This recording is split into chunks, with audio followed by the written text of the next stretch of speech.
Breaking news on CBS Sports HQ, the brand new AP Top 25 college football poll is out. We got some newcomers here to the top 10. Some people at the office will be very happy to see Florida State up 4 spots into the top 10. A fantastic start to the season for them. Georgia moving down a few spots despite winning. But taking a look here now at 11 through 20, and you see a brand new member of the top 25, South Florida. After taking down Florida, they are number 18 in the country, and Utah continues to move up. Oklahoma, of course, with a big win over Michigan, up 5 spots, and then your final 5 teams. 2 new unranked into the top 25. We've got Auburn and Mizzou at number 25 after a border showdown victory against Kansas. Everybody was sleeping on week 2, saying we didn't have good enough matchups, and that's when all of the fun teams get taken down. We get some upsets, and so to talk through some of these upsets and what it means as far as the AP poll, we have Brad Crawford and Damien Harris here. Let's start with the Florida upset. The Gators, they were top 15. Now they are out of the poll. So, Brad, how should we look at this team now in the grand scheme of things? It's a team that's challenging for the Citrus Bowl, no longer a college football playoff entry. That was fool's gold that we saw last season down the stretch when DJ Lagway played well, beat Ole Miss, beat LSU. Then they beat Tulane in the bowl game and sort of kick-started that top 15 billing to enter the season.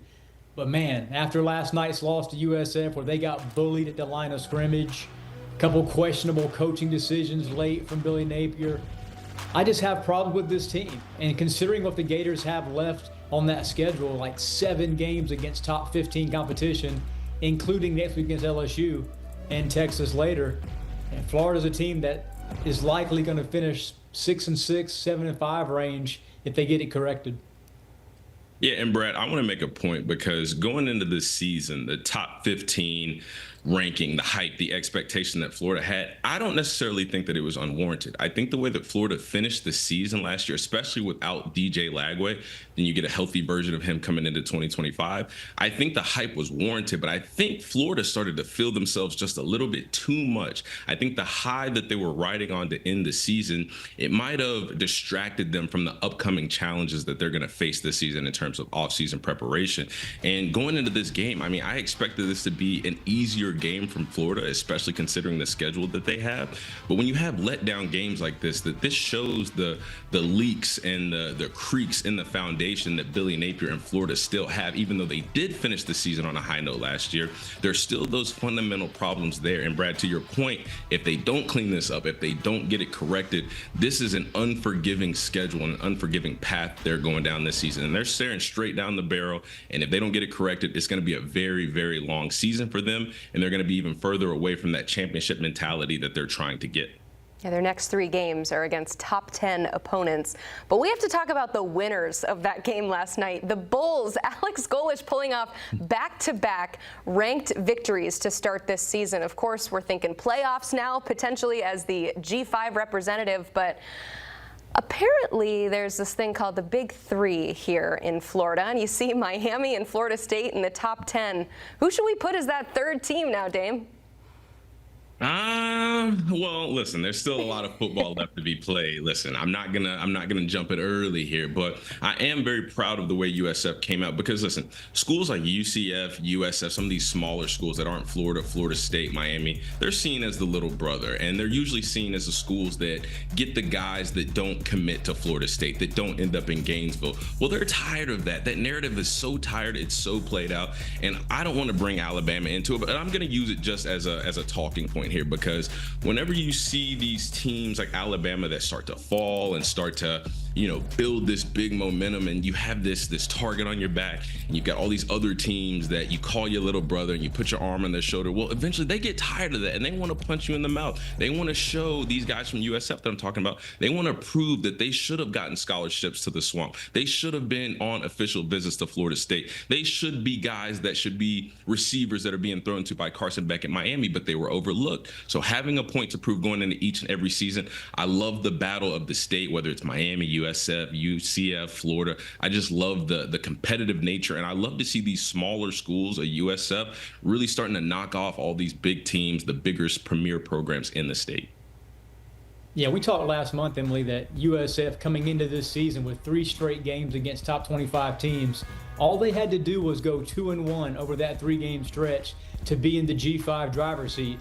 Well, shockingly, they're 2-0 with a game to play against Miami. So regardless of what happens next week in Coral Gables as a 3-touchdown underdog, I think South Florida has an excellent shot at getting to the playoff now in Alex Golesh's 3rd season. And if you remember, this was a team that coming into the season last fall, a lot of us thought could be that G5 rep with Byron Brown at quarterback, but they could not remain injury-free. Got banged up early against Alabama, lost to Miami as well. Now they're fully healthy. So the Bulls are a team that should run through the American without much issue, regardless of what happens against Miami in next Saturday's game. Yeah, they hung with Alabama last year. We thought this was going to be a scary team just a year later than we all expected. But you talk about state pride. Yeah, that next game is against Miami. So you managed to take down Florida and Miami. Yeah, we got to have that conversation.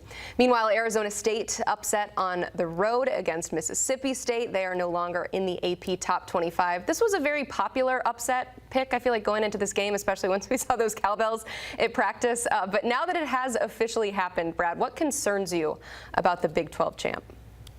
Yeah, this team really is missing the short yardage production that Cam Scatterbo delivered last season. We saw late in the game last night in Starkville, Kenny Dillingham deciding to kick a field goal on 4th and 1 rather than give it to one of his, powerful backs. They don't have that guy right now, and if they do, maybe he's on the roster somewhere, but they haven't found him. This was a true road test for Arizona State against one of the SEC's bottom dwellers. Now Jeff Levy has a signature win. I did pick the Bulldogs in this game going back to July. I thought it was a ripe for upset, so I wasn't all that surprised. But Arizona State, to me, looks like an 8-win team, and it's not a squad that's going to challenge for another playoff berth. Certainly probably not going to get back to the Big 12 championship game.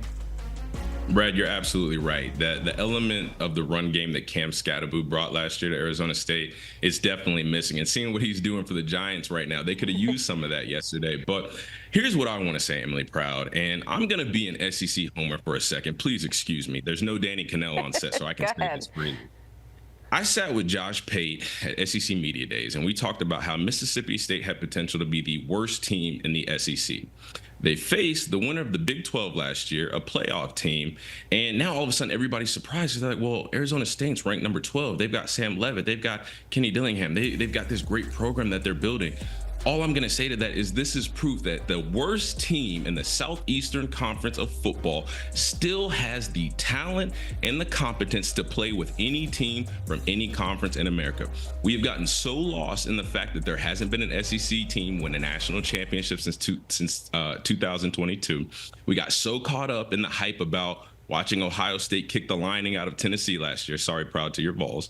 But at the end of the day, we're forgetting that the SEC is the conference where the best players still go to play. So this is just proof, as me being an SEC homer, you can be the bottom of the barrel in a conference, specifically the Southeastern Conference, and still have better players and still be able to put together a better game plan than the best team in other conferences. So all I'm going to say is, Proud, the SEC is not dead yet. That's all I'm here to say. I just wanted to get that off. I don't know if anybody was saying that just because they're not winning national championships. Still some fantastic teams in the SEC, as evident over the weekend. They also had the best record among conferences playing other conferences. But that's what's fun about some of these early matchups, as we get to see these conferences battle it out for that conference pride. And that was on the line when SMU was upset at home against Baylor. So there is some positivity in the Big 12 in this conversation. Dame, what's their outlook for this season now for the Bears?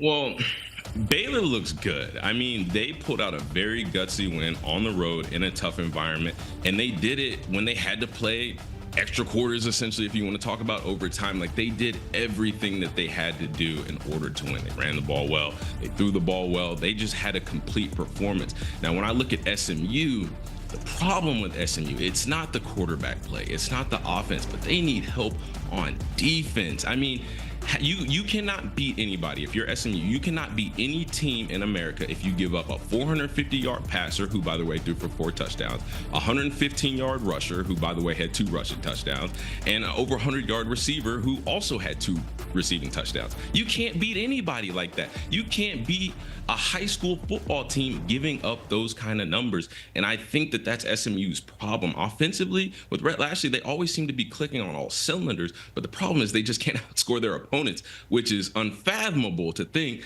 you're going to play a game where you score 45 points at home and still lose to an unranked team. That is a problem for SMU. Yeah, not to beat the SEC drum again like Damien has done, but, I think Baylor was a little bit undervalued in this game coming in. I actually had Baylor as the favorite in this game and was not surprised by the win because Baylor did not play all that bad against Auburn in the season opener. Jackson Arnold just had a great second half and was able to win that game on the road.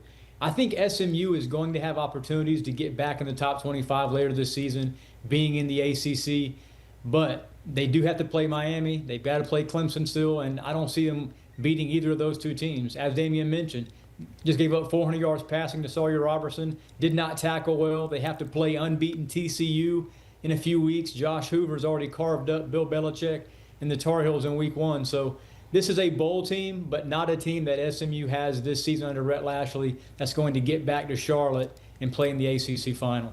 Yeah, not a lot of defense on either side. Baylor putting up over 600 yards of total offense. I know it went into overtime, but still, that is absolutely insane. A bit of lower scoring game later that night, Michigan at Oklahoma. The Sooners moving up to number 13 in the AP poll. But everyone's talking about that quarterback. Brad, how far can John Mateer take this Oklahoma team? Pretty far, as long as he can stay healthy. He took way too many shots last night, and maybe that's by design because the way Oklahoma has this offense around him. Brent Venables brought in his OC, Ben Arbuckle from Washington State, but through 2 starts with Oklahoma, man, if you're a Sooners fan, you can't be any more excited about what this air raid guy has brought to Norman. Played really well last night, made a lot of play with his feet, but like I said, they've got to keep John Mateer upright. He can't take as many hits as he had last night against Michigan, especially with the meat of this SEC schedule coming up. But right now, I think Oklahoma, South Carolina, Ole Miss, those are kind of 3 teams outside of that elite tier at the top of the SEC that may have a playoff bid on the horizon, especially if Brent Venables can keep this team playing with as much momentum as they have right now. And Damien, all the talk going into this game was how would Bryce Underwood fare on the road? True freshman, Brent Venables' defense loves to eat up those true freshman quarterbacks. But looking big picture at this Michigan team, how much is Underwood's maybe lack of experience going to hinder the Wolverines this season? Well, Prad, I'm going to answer your question this way. It doesn't have to, because I understand that you're not getting a lot of production in the pass game at Michigan. That isn't just this year. This has been a bit of a problem in the recent years for the University of Michigan. And with Bryce Young being a young, inexperienced quarterback, you expect him to have roadblocks and bumps, and you don't expect him to come out and be a star, especially on the road, especially against the Brent Venables defense. But what I can tell you is to eliminate your struggles in the passing game, what should you do? Lean on your run game.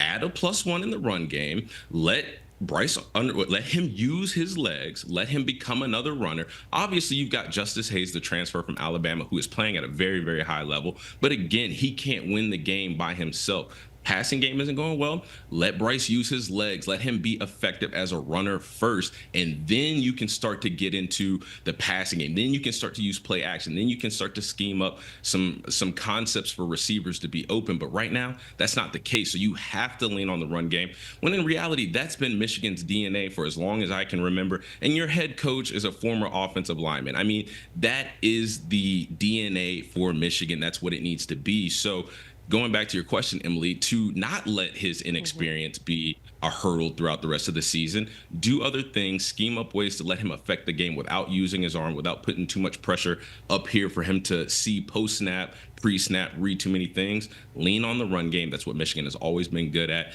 And if you do that, you'll have a successful team this year.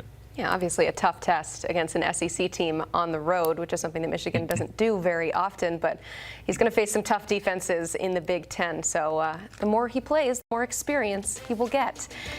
You got to listen to this podcast, guys. This is where you find all of the good, juicy information and what's happening across the sport of college football. We have so many great insiders here at CBS Sports, and they all come together to just unload the notebook. So make sure that you are listening to this show wherever you get your podcasts. You can also watch on YouTube by scanning that QR code. Breaking news on CBS Sports HQ. It's out, the new AP Top 25 poll. We're seeing some movement in the top 10. So many upsets happening on yesterday's college football Saturday. So a lot of teams out of this poll, but new teams to the top 10. Illinois moving up a few spots. Florida State moving up 4 to be ranked 10th in the country. Seminole fans just rejoicing after their start to the season. But the fun part about having this poll is we get to decide where they went wrong. And that's why we have Damien Harris and Brad Crawford here to tell us, first off, who is a team that is ranked maybe too high in the poll? Brad, start us off.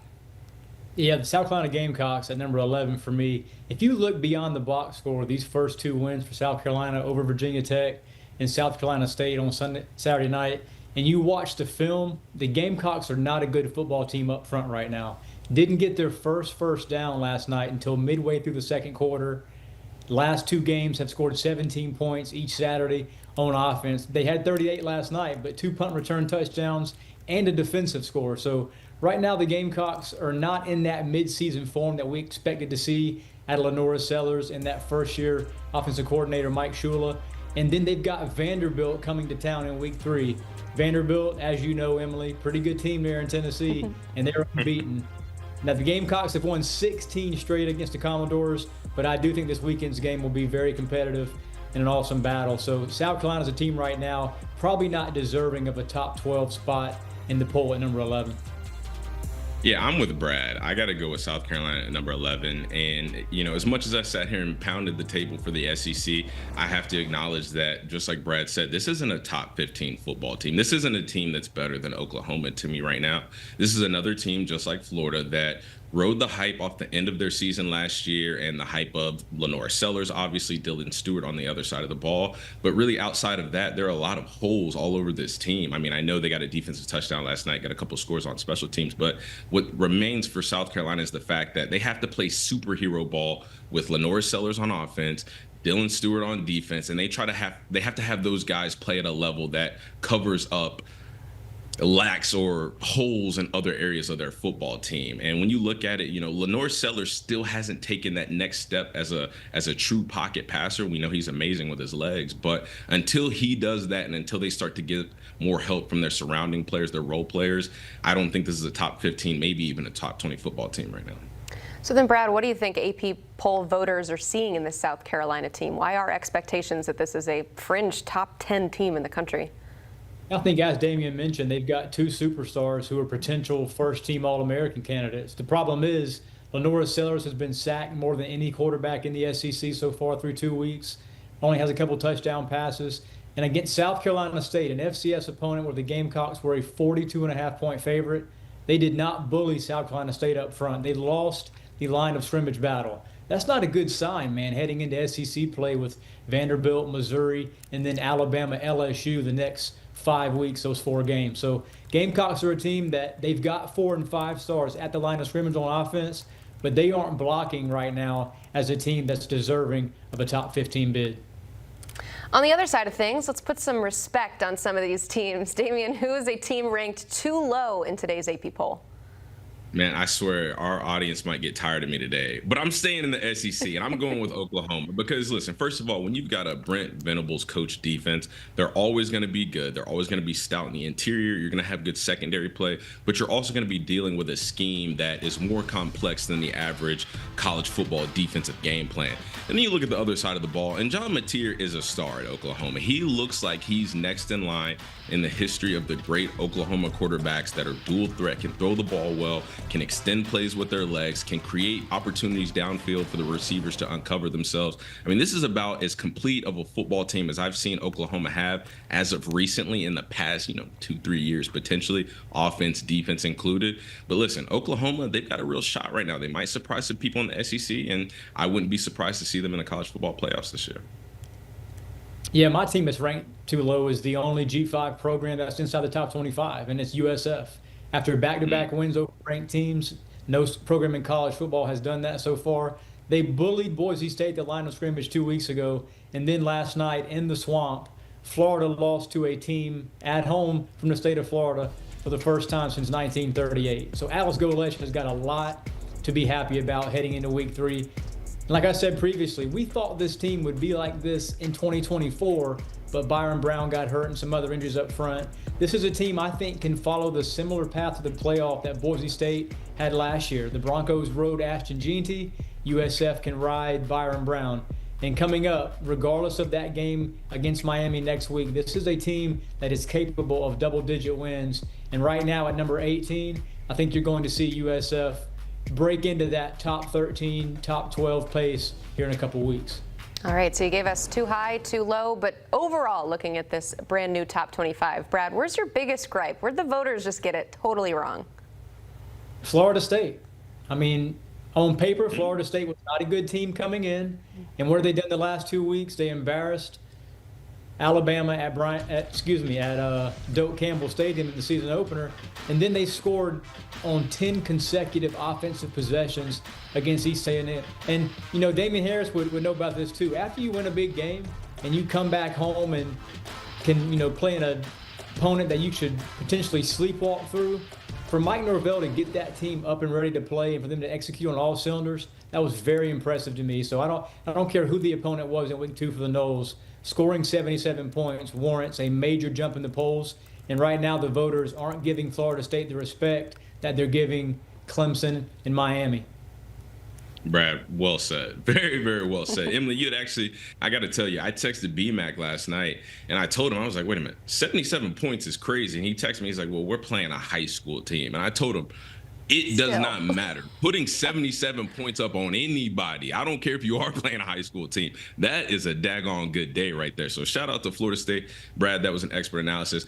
My biggest gripe with the polls right now, Emily, is I'm stepping out of the SEC finally. Finally. But Notre Dame, how in the world does Notre Dame lose week 1, have a bye week 2, don't play nobody, and then all of a sudden they jumped up a spot from their drop after the loss against Miami? And the people who are voting in these polls also know that after this game against Texas A&M, Notre Dame does not have another ranked opponent on their schedule right now. So with all of that being said, I would love to be inside of the AP polls' minds and try to figure out what exactly did you see from Notre Dame on a day when they didn't play a week after they lost to make them jump back in the poll. It a really, really good practice. I'm hearing that out of South Bend. They must have. Marcus Freeman must have gave a hell of a speech at practice. It was fantastic. You don't even know. All right, guys. Thank you for that great analysis. And speaking of great analysis, the Cover 3 podcast crew, they blessed us with a nearly 2-hour episode following yesterday's action. So carve out some time, listen wherever you get your podcasts.